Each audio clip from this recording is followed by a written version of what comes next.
Ask most anyone on the streets of New York or Los Angeles what they think of the medieval era, and they will say something about a backwards time or the Dark Ages, though many, if not most, modern historians agree that that term is a misnomer.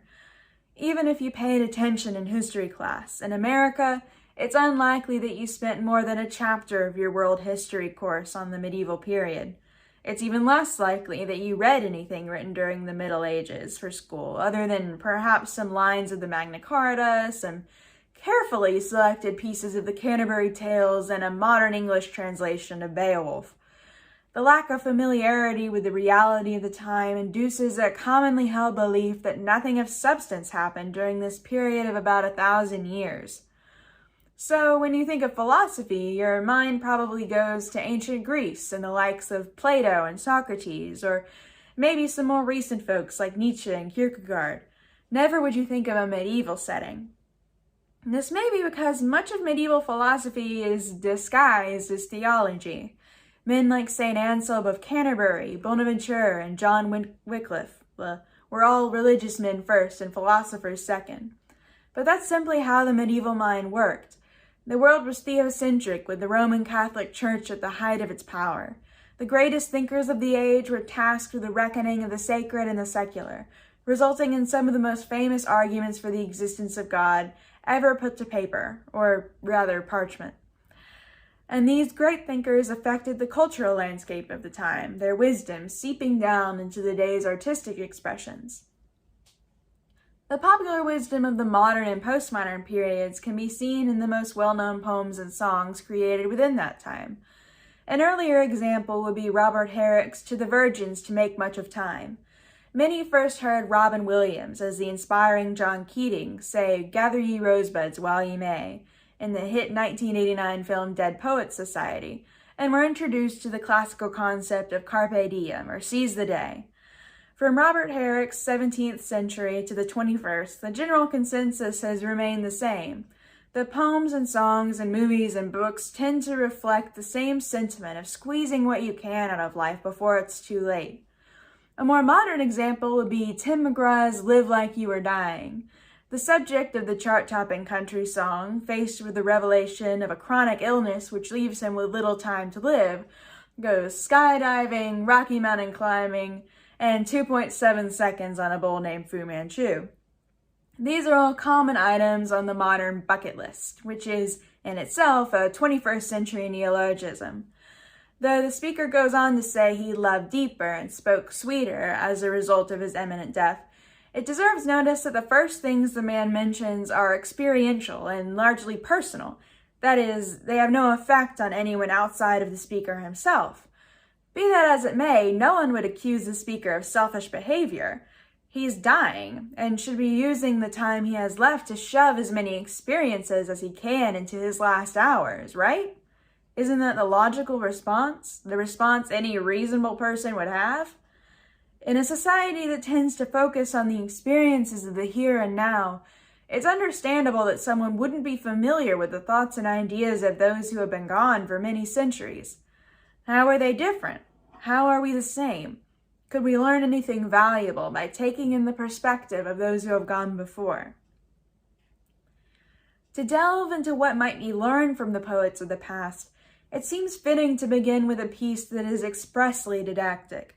Friar Thomas Hales's Love Ron was apparently written to a young woman who had been asking for advice on her love life.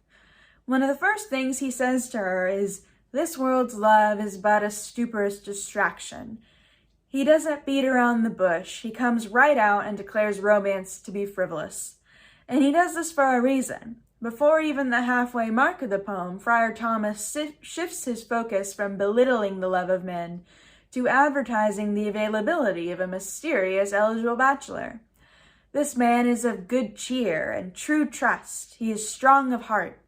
And if that wasn't enough, he's also the richest man in the land, and Henry, King of England, bows to him. Who could this unidentified catch be?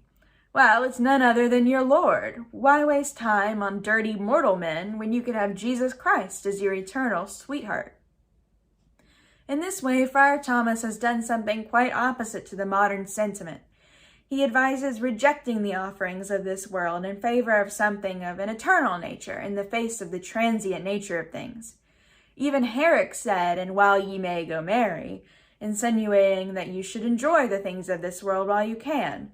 But Hales sees life's brevity as a reason to not seek out pleasure, and rather seek only things that will last beyond this life. Another medieval poet, anonymous this time, echoes that attitude.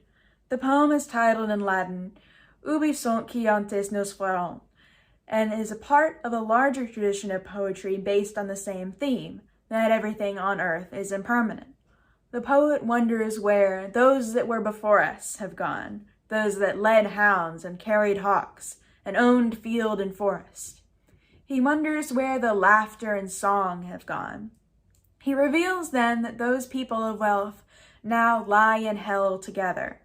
To those who suffer here, though, a little pain is asked of you, and your reward for having suffered and remained penitent in this life is day without night, peace and rest without strife, and joy without woe. Like Friar Thomas, this poet asserts that it is better to suffer perceived lack in this life and receive reward in the next, than to amass earthly riches and experience, only to receive torment after death. Though this may seem a far cry from modern mantras, the same sentiment is found sprinkled throughout the most well-known songs of today. Many agree that one of the saddest songs, and specifically one of the saddest music videos, is Johnny Cash's Hurt, the song winning the number 2 spot on a Rolling Stones readers' poll of the saddest songs of all time. While originally written by Trent Reznor and performed by his band Nine Inch Nails, Cash's version is far more well-known, having over 104 million views on YouTube, more than 10 times the amount of the most viewed video of the Nine Inch Nails version. Reznor, though sincere in his conception of the original, concedes that Cash's Hurt holds more cultural significance, saying, "That song isn't mine anymore." The chorus of the song holds the haunting line, "Everyone I know goes away in the end." That motif is uncannily similar to the laments of the medieval poets and sages.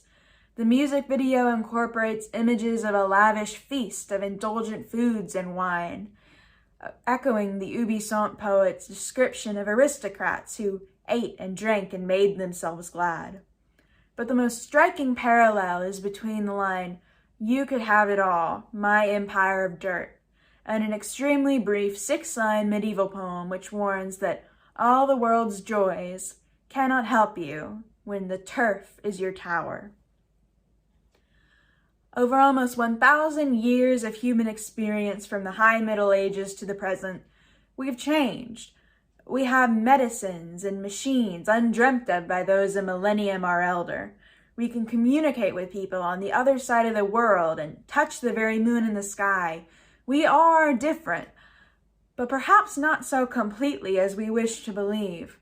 Fear, love, hope have all been parts of the human experience since there were humans, and I doubt they're going away anytime soon.